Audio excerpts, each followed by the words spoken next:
या गोष्टीचा खुलासा करतो की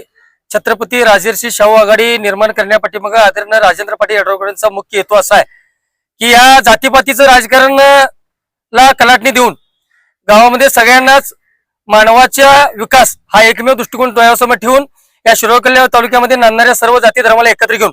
प्रथमतः सर्व समविचारी नेत्यांना एकत्रित करून लढवण्याचं साहेबांनी जे निश्चित केलंय त्याचा एकमेव हेतू असा आहे की राजकारण हे निवडणुकी दिवशी संपलं आणि आदरणीय राजेंद्र पाटील यड्रावकर साहेबांचा मुख्य एजेंडा असा आहे या तालुक्याच्या बरोबर या जिल्ह्याचा विकास करणारी जी मंडळी होती ती आदरणीय दत्ताजीराव कदम असतील, आदरणीय कल्लापण्णा आवडदादा असतील, आदरणीय स्वर्गीय बाळासाहेब माने असतील, आदरणीय स्वर्गीय आमचे मार्गदर्शक आमचे नेते आदरणीय स्वर्गीय सारे पाटील साहेब असतील, या सर्वांच्या विचाराला अनुसरून साहेबांनी आघाडी तयारी केल्या. त्यामुळे माझ्यासोबत असणारे 4 सदस्य विरोधात नसता आहेत हे न समजता मी 14 जणांचा हा समूह आहे आणि मी सगळ्यांना सोबत घेऊन काम करणार. कारण विकास हा आमचा एकमेव अजेंडा आहे आणि मी ज्यांच्या खुशीत आजपर्यंत काम केलं ती सगळे माझ्या गावातली जी नेते मंडळी आहेत, सर्व पक्षी मंडळी आहेत, राजेश शाहू वगैरे मंडळी आहेत, त्या सगळ्यांची आणि आता मी ज्या सगळ्या महापुरुषांचं जे नाव घेतलं या सगळ्यांची विचारधारा आणि सगळ्यांचे विचारच माझ्यावर असे आहेत. शिवशाहू फुले आंबेडकरांचे विचार करणारा काम करणारा मी माणूस आहे. त्यामुळे निवडणूक दिवशी राजकारण संपलं. येणाऱ्या काळात सत्ताधारी असतील विरोधक असतील या सगळ्यांचे विचार आणि सर्व प्रशासनाला सोबत घेऊन